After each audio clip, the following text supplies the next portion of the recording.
اعوذ باللہ من الشیطان الرجیم بسم اللہ الرحمن الرحیم. محترم ناظرین و سامعین و الله مو خوشحاله ساته. الله رب العزت دې زمونږ د روژې برکات ټول په نصیب باندې وګرځوي. ډېر بهترین عمل د سوره یاسین عمل تاسو ته ما راوړی دی انشاءالله العزیز. دا زه تاسو ته یو د څو سورتونو فضایل او برکات تاسو ته ښیم انشاءالله العزیز. تاسو به دنیا او د آخرت دپاره ډېر بهترینی. د سوره یاسین چې کوم دی برکات او دا دي چې دا د هر حاجت دپاره ویلی سي.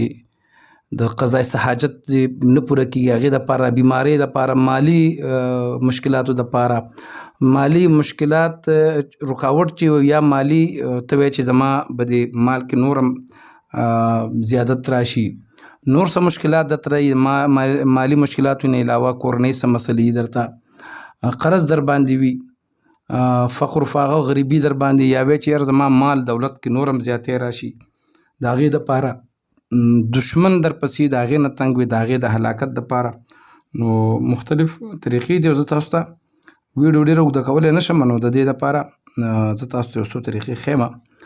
د ټول نه مخکې سوره یاسین چې کوم دی دا په 22مه سپارې په اخره کې راځي او 23مه سپاره کې بیا ختمیږي. دا ډېر برکت والا او ډېر مشهور سورت دی، اکثر د دې خلک ختمونه هم کوي. خو زه تاسو ته د دې ټولو حاجتونو د ختمولو دپاره دا زه د دې طریقه کار ښیم. خو د ټولو نه مخکې به زمونږ ویډیو به چې دی دا به سکپ کوئ نه، مخکې کوئ به نه، ټول به د آخره پورې ګورئ. زمونږ چینل به لازمي سبسکرایب کوئ. پښتو اردو دواړو ژبو کې زه ویډیوګانې جوړم چې کومه پښتو کې ده نو اردو کې هم شته. که څوک په پښتو صحیح نه پوهېږي نو اردو ته یې لاړ شي، که په اردو نه پوهېږي نو پښتو ته دې راشي. نو دوستانو د دې د قید چا چې څوک قید کې وي جیل کې د هغې د رهایي دپاره نو دا یو څو مختصر ما د کتابونو تاسو ته راغونډ کړي دي او تاسو ته ښیم. د دوستانو که چېرته څوک غواړي چې چا باندې قرض وي او هغه د هغې الله څه بندوبست وکړي او دا قرض نه زه خلاص شم، نو هغې دپاره دی د ماخوستن د لمونځ نه پس 7 ځل دا وایي روزانه انشاءالله العزیز. الله رب العزت به یې څه بندوبست وکړي. دغه رنګې که چېرته د چا څوک په قید کې وي، په جیل کې وي او وایي چې دا الله رب العزت د ده څه بندوبست وکړي، اوس لارې نه راوځي. نور خو زمونږ قوانین هم داسې دي چې فیصله نه کېږي، سړی په کال د کلونو په جیلونو کې پروت وي. نو هغې دپاره د قرآن مدد والی او د ماخوستن د لمونځ نه پس 15 ځل 75 مرتبه دا یو کس خو نشي ویلی، نو دا کوشش وکړئ چې مخلصه کسان، د کور کسان چې هغې په زړه کې باقاعده د قیدي دپاره اخلاص وي او کینی بغیر څه د لالچه، او څو کسان مشترک هم دا ویلی شي، هغې نه پس دعا وکړئ الله رب العزت به هغه چې کوم دی قیدي د جیل نه راخلاص کړي. دغه رنګې اوس مثال لکه نور مشکلات چې یا ما چې څومره ته ویل مالي مشکلات چې دي، قرض دی، حاجتونه دي، مقصدونه دي، بیماري ده، فقر فاقه او د لکه فقیري ده، دولت حصول دی، د هغې دپاره ډېر بهترین طریقه ده که تاسو وایئ چې زه دا ټول مونږ په یو ځل باندې دا ټول مسلې پکې حل شي، نو د هغې طریقه کار دا دی چې اودس به وکړي او د هغې نه پس به سورت یاسین به شروع کړي.